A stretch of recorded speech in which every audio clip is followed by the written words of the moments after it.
Hello friends. आज का topic है the first world war and the idea of satyagraha. हम यहाँ पे फर्स्ट वर्ल्ड वॉर का इम्पैक्ट देखेंगे इंडिया के ऊपर एंड देन देखेंगे आइडिया ऑफ सत्याग्रह।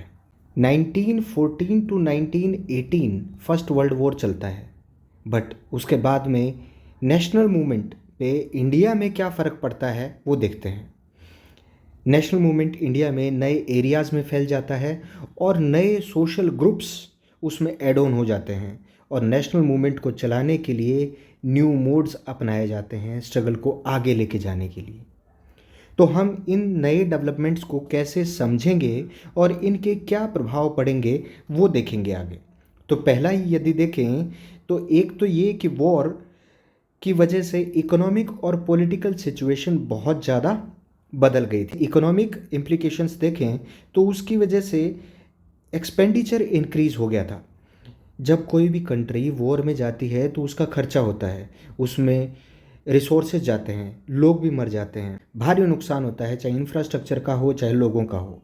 और उसको फाइनेंस करने के लिए लोन लिए गए, वॉर लोन्स दूसरी कंट्रीज से, जैसे इंग्लैंड ने अमेरिका से लिए, और टैक्स भी इंक्रीज किए ताकि कंट्री के पास जो इनकम आती है वो टैक्सेस के थ्रू आती है। तो वो टैक्स अगर इंक्रीज़ कर देंगे, जैसे कस्टम ड्यूटीज़ बढ़ा दी गई और इनकम टैक्स की शुरुआत कर दी गई थी, ये दो टैक्स शुरू किए गए थे। अगर युद्ध के बीच की बात करें 1913 टू 1918, तो यहाँ पर प्राइसेस डबल हो गई थी। जितनी युद्ध शुरू होने से पहले प्राइसेस थी उसकी double prices within the few years ही हो गई थी। एक्सट्रीम हार्डशिप देखने को मिल रही थी कॉमन पीपल की, कि आम आदमी के लिए बहुत मुश्किल हो गया था कि उसकी तनख्वाह उतनी ही है बट महंगाई डबल हो गई है, तो उसके लिए जीवन बहुत हार्ड हो गया था। विलेजेस से सोल्जर्स की सप्लाई की जा रही थी, फोर्स्ड रिक्रूटमेंट की जा रही थी, लोगों को धक्के से पकड़ के आर्मी में भर्ती किया जा रहा था। इस बात से रूरल एरियाज़ के लोग बहुत नाराज़ थे। और उसके साथ ही जब हम देखते हैं युद्ध ख़त्म होता है 1918 में, तो 1918, 1919 और 1920 और 21 में हम क्रॉप फेल्योर देखते हैं।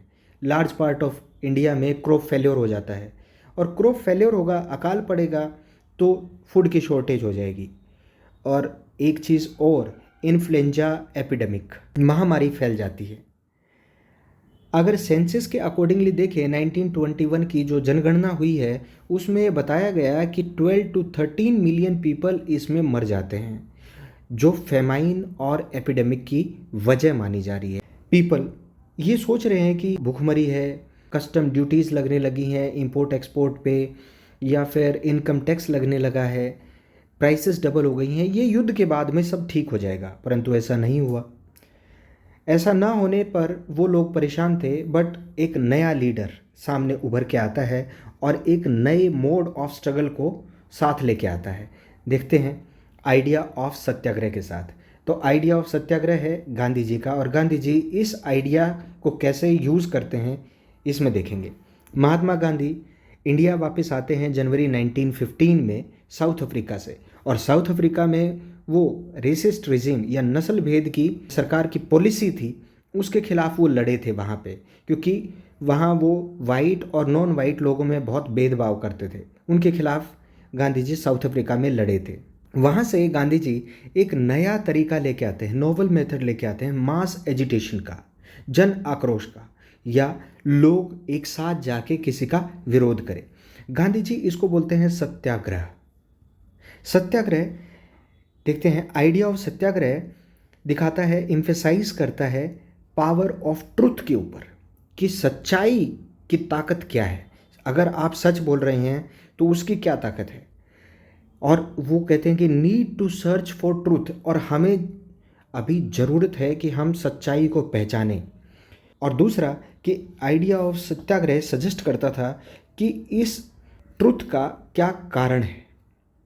जो ये मान लो कि सारे रिसोर्सेज इंडिया के हैं और बाहर से आके ये लोग हमारे ऊपर रूल कर रहे हैं, अब हमें ये सेकेंडरी पोजीशन पे रख रहे हैं, सबजुगेटेड रख रहे हैं, आज ये हमें गुलाम बनाने को हैं, और हमारी ही जगह पे रह रहे हैं, हमारी चीज़ें खा पी रहे हैं, हमारे रिसोर्सेज का इस्तेमाल कर रहे हैं, हमारे ऊपर ही हुक्म चला रहे हैं और कहते हैं कि हम राजा और तुम प्रजा। तो ये सच्चाई पहचानने की ज़रूरत थी।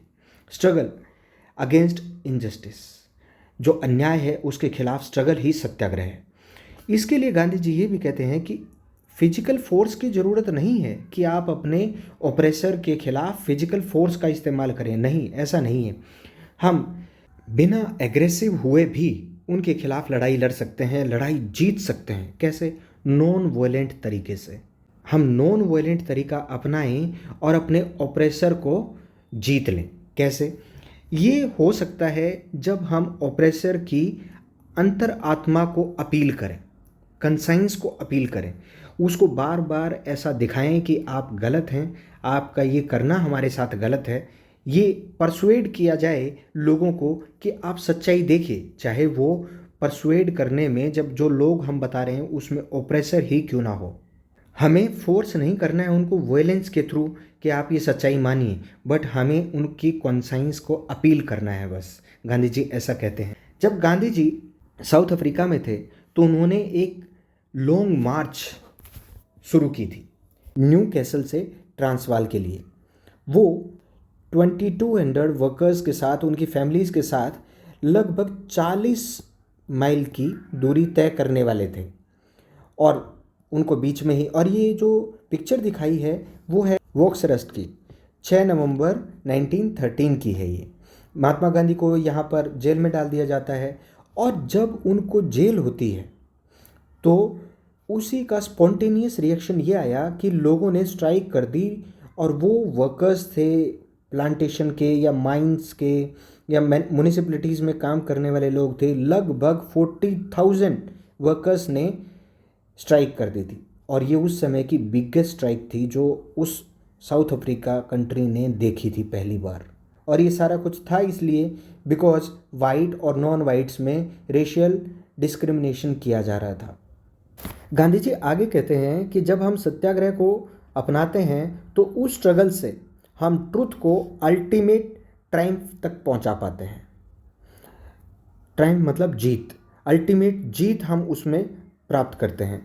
महात्मा गांधी का बिलीव ये भी है कि केवल सत्याग्रह का धर्म और नॉन वायलेंस का धर्म ही पूरे सभी भारतीयों को इकट्ठा कर सकता है। क्योंकि देखिए, लड़ाई में सब लोग हिंसा नहीं लेते हैं, बट पीसफुल एजिटेशन होगा तो हर कोई एज का आके उसमें खड़ा भी हो सकता है, महिलाएं भी आ सकती हैं, पुरुष भी आ सकते हैं, सभी लोग आ सकते हैं।